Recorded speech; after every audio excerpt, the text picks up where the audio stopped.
Let's see if Marilyn Hickey lives up to our expectation of a false teacher. What do you need? I need money.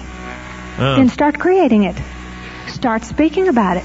Start speaking it into being. Speak to your billfold. Say, you big, thick billfold full of money. Speak to your checkbook. Say, you checkbook, you've never been so prosperous since I owned you. You're just jammed full of money. You've got pain and disease in your body. Speak to your body. God will create the fruit of your lips. Say to your body, your whole body. Why, you just function so beautifully and so well. Why, body, you never have any problems. You're a strong, healthy body. Or speak to your leg, or speak to your foot, or speak to your neck, or speak to your back. And once you have spoken, believe that you've received, and don't go back on it. Speak to your wife, speak to your husband, speak to your circumstances, and speak faith to them, decree to them, and God will create what you're speaking. Microphone.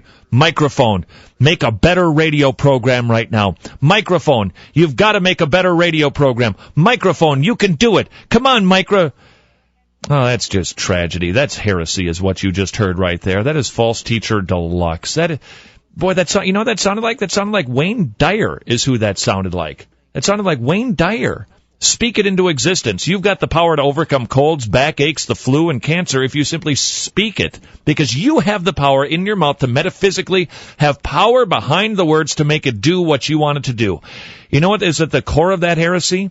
That you have some sort of godlike power. I'll bet if you listen to a lot of that woman, you would hear her say a lot of things that sound like Wayne Dyer, that sound like any typical New Age guru false teacher, who basically says, you've got the power to do things, you are God.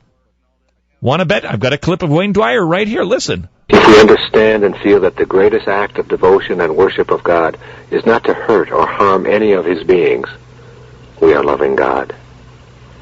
To love God as he ought to be loved, we must live for God and die for God, knowing that the goal of life is to love God and find him as our own self.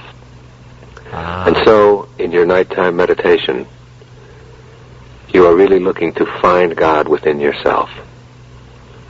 And knowing how to love God is really knowing how to love your life and be grateful for all that you are. See, you're God. Your God is what that is.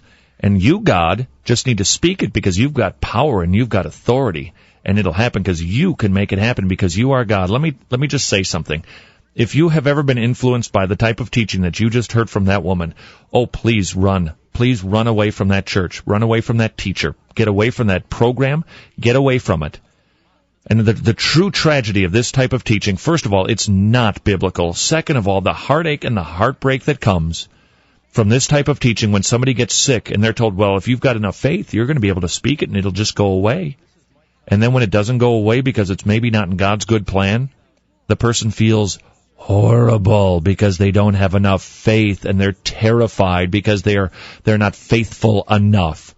Oh, it's a tragic heresy that is being taught, and I'm afraid in perhaps less egregious ways, but nonetheless still heretical. It is taught, it trickles down into evangelical circles, that God is here just to make us maybe not rich, but they'll say other blessings, that he'll prosper us or expand our territory. That's not why God came and died on a cross. Not for our happiness, but for our righteousness. Not for our wealth, but for our redemption.